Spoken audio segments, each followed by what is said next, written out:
Hello and welcome to episode 2 of this RM125 build.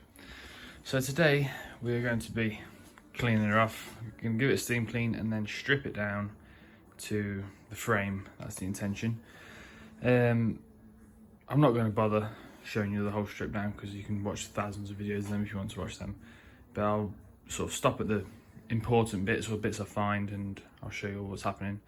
So first of all, I'm going to clean it with the plastics on, and then I'll strip the plastics off and tank off and steam it again to make sure it's clean properly. So the steam clean is all done. I've not done the best job in the world. Things we found out. The air filter isn't actually as bad as I thought it was going to be. So yeah, that's a good sign. There was bolts missing all over the place. Little things I'm a bit worried about. So you can see in there, that's broken there.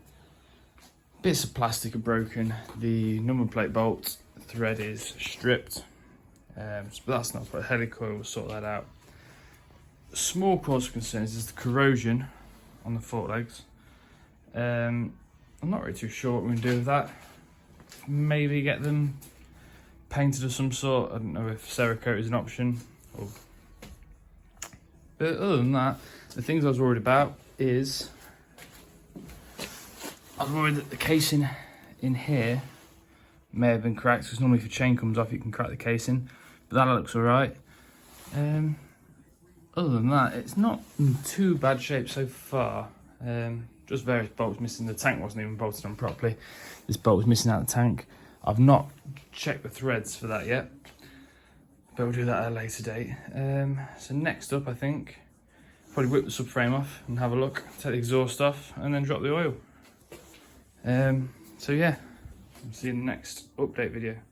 Okay, so we now have a couple of small issues, not massive, but we've got a bolt snapped into the frame here, which I should be able to drill out. It doesn't look too bad, it's just that it's cross-threaded is my worry. It looks like they've ran the bolt straight into the frame on the other side of this because there's two long bolts.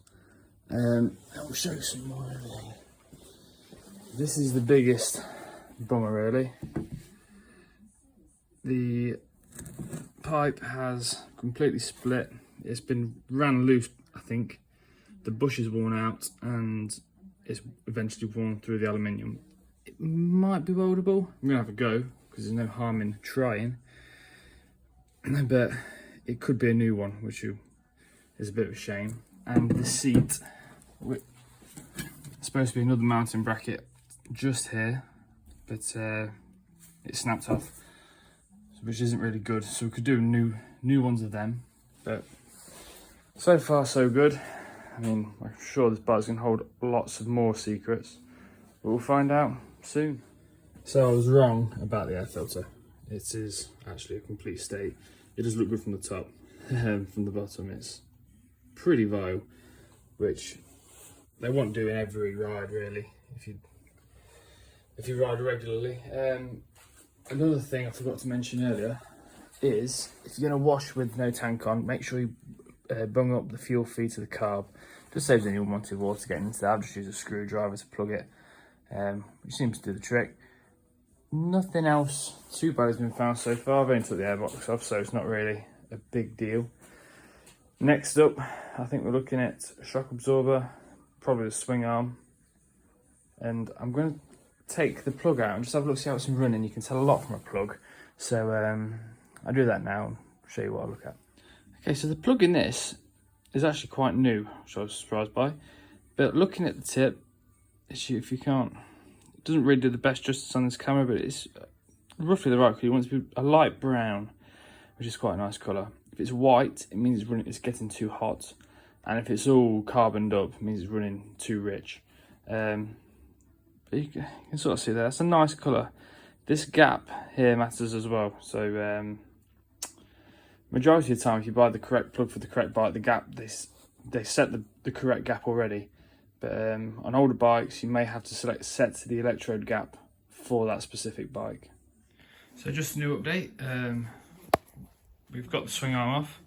Nothing to report too much. A lot of the front end's off as well. All the electrics off.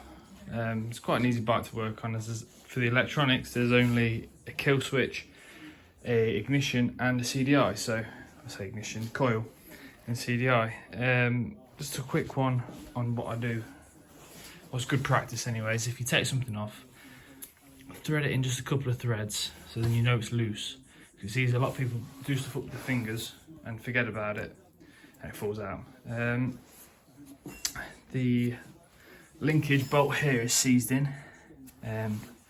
Chain roller's obviously been seized as well. It's got no material on. That one's bearing's gone in it, but so there's a lot of stuff to buy, I think. But all in all, it's what I sort of expected. I'm a old bucket is starting to fill full of crap that's been chucked. Yeah, and here's the swing arm. So we can give that all a clean off in a minute and carry on. So another quick update. A bit of damage to the water pump housing. It's chipped off there, so I had to sort that out. There's not too much up with it now. It's still a bit dirty, obviously, from where I've not done a very good job of cleaning it. This is the biggest cause concern at the moment for me. I'm not too sure what to do with it, if I'm going to be honest. Other bits have been taken off. Here's the pile slowly building up.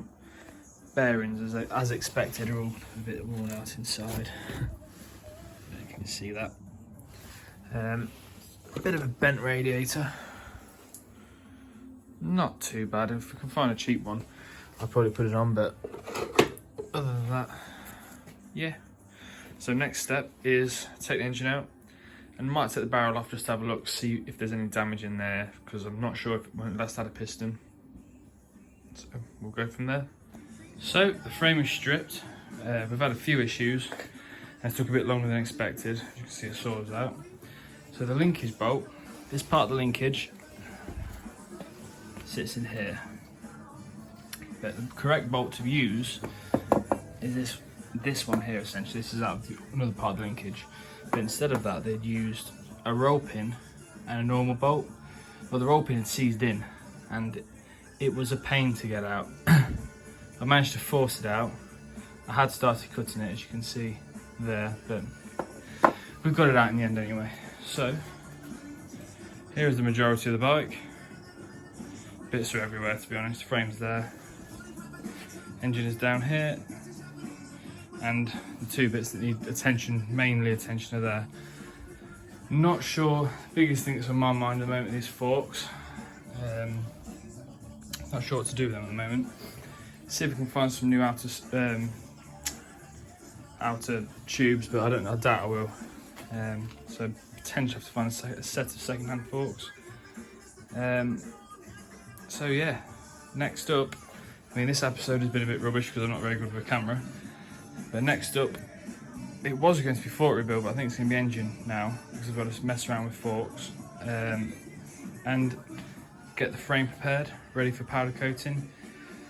I need to get the spring off the shock absorber, which is down there, get that ready for powder coating as well, and just the general, and then start the build really. Swing arm just needs new bearings. As you can see, there's a lot of rust on there. That's the roller.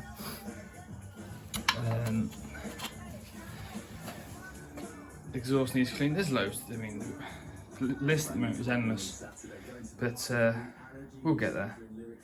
This was the easiest part of the build. The next videos are going to be a bit more detailed and based on individual topics. I'm going to have a go at lacing moon wheels, I think, which I've never done before, which should be interesting. But I think first of all, we will get the engine built, have a look, make sure the barrel's okay, and go from there. I'm not sure whether to put a rod or crank in it. I think I'll just be a rod.